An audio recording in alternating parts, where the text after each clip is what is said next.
deixar para depois. Então, toda vez que a gente adia uma decisão que é importante, que é algo que precisa ser realizado naquele momento, ou uma ação emergencial, toda vez que a gente fala e não faz, nós estamos procrastinando. O nosso tempo presente hoje, ele colabora muito para que as pessoas sejam procrastinadoras. A procrastinação, ela também tem a ver com a falta de foco. Quando você não tem foco, não tem uma meta e não tem um objetivo, e você às vezes até, isso é nítido para você, o seu foco. Por exemplo, eu preciso investir em mim, eu preciso investir em qualificação profissional, eu quero melhorar minha renda, eu quero entrar no mercado de trabalho. E aí você cria algumas estratégias e fala, esse ano, no início do ano, eu vou começar um curso e vou investir em mim. E aí passa, nada acontece. Outro ano, entra novamente, você diz que vai investir em você, né? Porque mentalmente a nossa vida é dividida em ciclos. E aí a gente sempre acredita que no início de ano é um ano propício para a gente estar iniciando um projeto importante. Esse é um pensamento cultural muito arraizado e de certa forma errôneo, porque você pode começar um projeto a qualquer momento. Mas voltando para a análise da procrastinação, eu estudo muito sobre neurociência e eu gosto de fazer essas análises de comportamentos, essas distorções da sociedade, e eu chego à conclusão da seguinte forma: como que a gente pode entender a procrastinação? Se a gente pega lá na pré-história, as pessoas eles tinham que caçar ou então morriam de fome. Então eles tinham situações que eram emergenciais, dependiam da caça para a sobrevivência, ou caçava ou morria de fome. No período da pré-história em que eles eram nômades, eles tinham que mudar de lugar, eles não tinham uma moradia fixa. Então, esgotava-se os recursos numa área, numa região, eles tinham que mudar de região, traçar um novo rumo e sair daquele lugar ali. Então, assim, não havia tempo para procrastinação.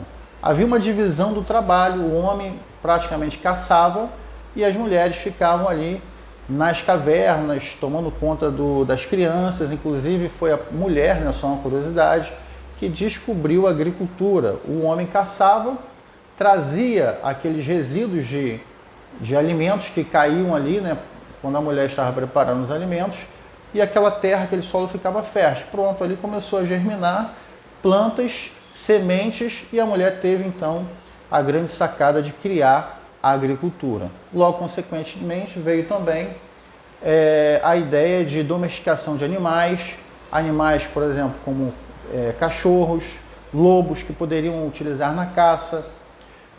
Mas espera aí, Érica, onde você quer chegar com tudo isso? A evolução, aos poucos, até que chegou um momento, por isso que eu gosto de história. A história, a gente está no século 21, 2023, mas se você olhar para a história, a gente consegue entender o contexto de hoje.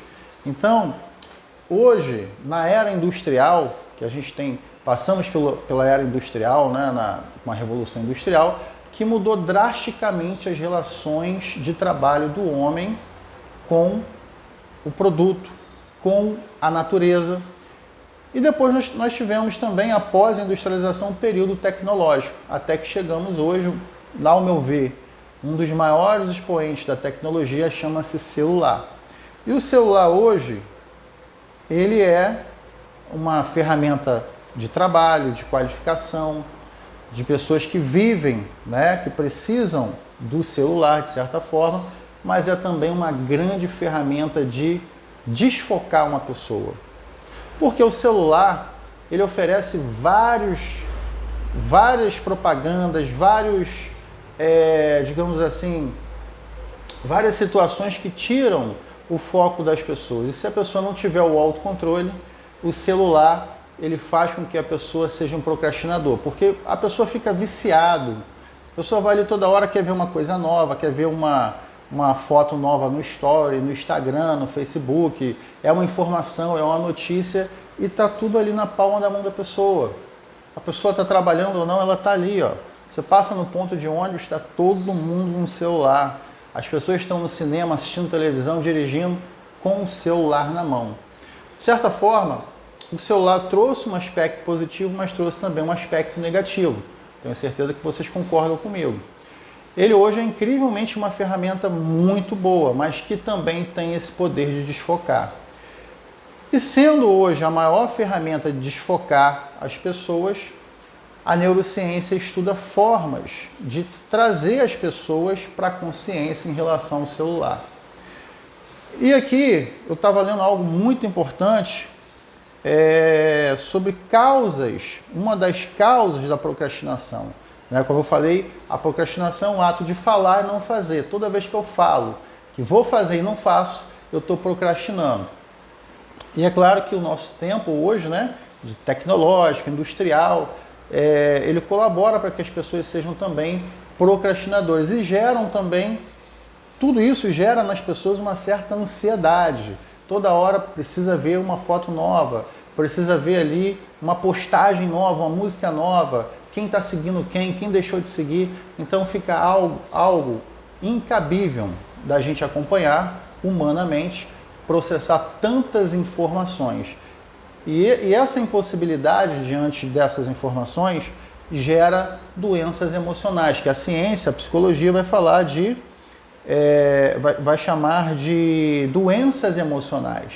E a ciência até desenvolveu, olha que interessante, técnicas de liberação emocional, onde a pessoa trata a ansiedade e tratando a ansiedade, ela vai conseguir resgatar o equilíbrio dela, fazendo um trabalho focado dentro da psicologia para que essa pessoa recupere ali o seu foco e a sua disciplina. Existem outros fatores também, como por exemplo traumas, pessoas que são traumatizadas desde a infância. O Freud fala muito sobre isso, O Freud cita até um exemplo de que quando ele era criança, ele entrou no quarto dos pais e foi fazer xixi ali no quarto dos pais, uma baguncinha, e o pai dele levantou muito irado e falou para ele: olha, esse menino nunca vai ser nada na vida.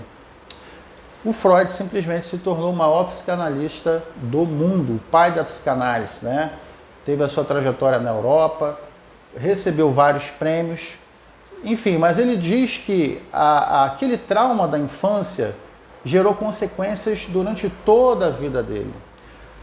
Aquilo ficou no subconsciente dele, armazenado.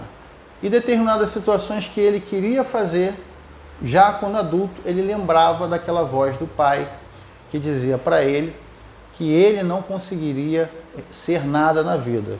Mas ele, entendendo como o cérebro funciona, porque é isso que a psicanálise faz, ele mesmo desenvolveu técnicas por meio da interpretação do próprio comportamento, interpretação dos sonhos.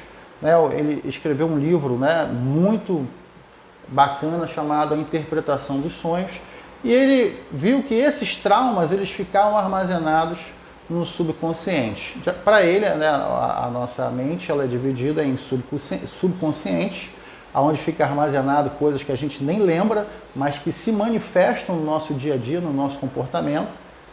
A parte consciente, que é essa parte que diz que você não pode fazer isso, senão isso é certo, isso é errado. E a parte do superego, que seria regido pelas leis sociais, as consequências. Então, o tempo todo havia uma luta travada entre o subconsciente, o consciente e o superego. Para quem quiser saber melhor sobre isso, pesquise sobre Freud, é muito interessante. Mas, gente, a procrastinação é o mal do século.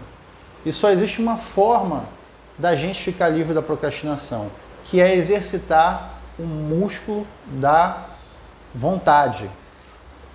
O hábito de criar diariamente metas, objetivos, ser organizado e lutar contra a procrastinação é algo que vai crescendo. A força de vontade é algo que você deve ser trabalhado todos os dias. A cada dia você deve focar, olha, eu vou conseguir fazer isso. Isso é importante, isso é emergente. Tem coisas que são importantes, mas não são emergenciais. O que é emergencial, eu vou fazer primeiro. Aquilo que é importante, eu posso deixar para fazer amanhã? Eu vou fazer amanhã. Então essa divisão, essa organização e esse traçar de estratégias vai fazer com que você, somado com a sua força de vontade, vai fazer com que você vença a procrastinação. E você também deve procurar um psicólogo por meio de técnicas da neurociência, o psicólogo pode ajudar se você identificar que a procrastinação, claro, é um mal na sua vida. Mas hoje, nós temos 75% da sociedade é formado por grupos de procrastinadores, de pessoas que falam, mas não fazem. Bom, tá aí mais uma dica do seu amigo Érico Soeiro. Espero ter contribuído hoje. Falei sobre um tema diferente, sobre boa vontade, vencer a procrastinação, mas tem tudo a ver com o que eu prego, que é o investimento e desenvolvimento pessoal. Claro, existem vários focos do desenvolvimento pessoal, mas eu me foco na parte de cursos, porque eu sei que os cursos transformam a pessoa em profissional, melhora a vida dela social, econômica e melhora a sociedade como um todo, certo? Forte abraço, obrigado pela atenção e fiquem com Deus.